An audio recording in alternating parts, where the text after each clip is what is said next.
Bueno, las letras proposicionales entonces son usadas para representar proposiciones. Por lo tanto, el significado que tenga esa proposición, verdadero o falso, dependiendo del contexto, del tiempo en el que lo estamos viendo. Recuerden que nosotros vemos en la lógica clásica todo estático, nos paramos y sacamos una fotografía y solamente respecto a esa fotografía analizamos las cosas.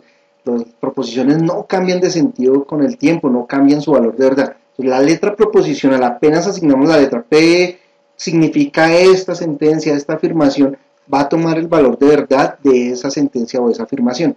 Verdadero o falso, en ese momento, de ahí en adelante ya no le podemos cambiar el valor.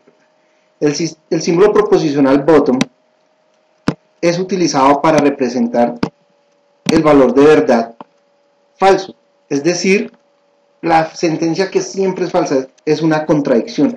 Digamos, es una papa y no es una papa a la vez. No, o se es papa o no se es papa.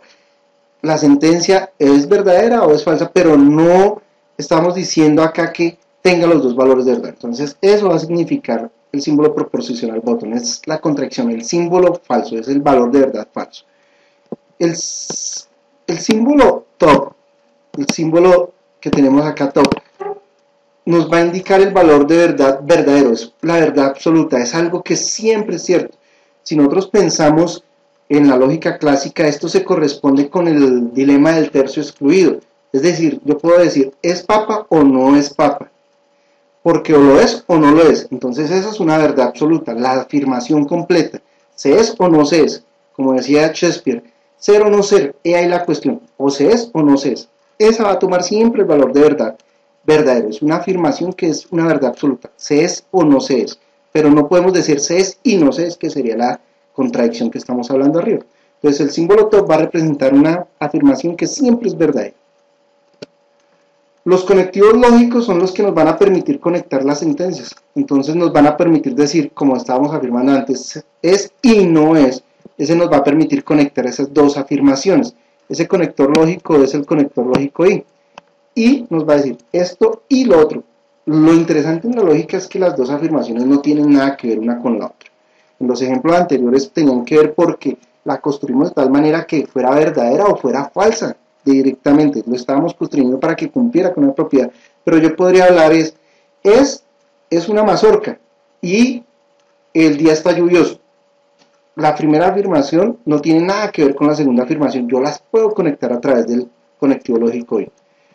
El conectivo lógico O nos va a decir es una mazorca o está lloviendo.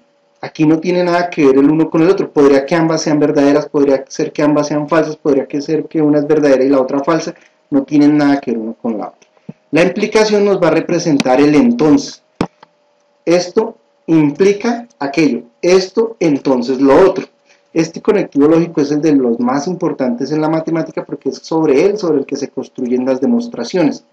La equivalencia es el que nos dice que dos sentencias son la misma en términos de su valor de verdad. No quiere decir que son las mismas en términos de su significado externo al valor de verdad. Por ejemplo, yo podría decir, es mazorca, es equivalente a el día está lluvioso. Ambas podrían ser verdaderas, dependiendo del modelo en el que estemos, de la fotografía que tomemos. Ambas podrían ser verdaderas. Y si ambas son verdaderas, son equivalentes, porque tienen el mismo valor de verdad. Pero démonos cuenta que su significado es totalmente diferente. Una habla de mazorcas mientras que la otra habla de días.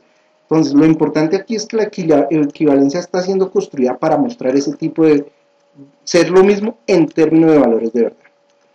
Entonces, los paréntesis, que son los últimos que nos faltan de los componentes léxicos de la lógica, simplemente nos van a permitir agrupar y decir, esto se va a doblar primero, esto se va a doblar después, son los que nos van a permitir construir y decir cómo vamos a calcular el valor de verdad de esas afirmaciones o de esas sentencias que construimos a partir de sentencias mucho más pequeñas.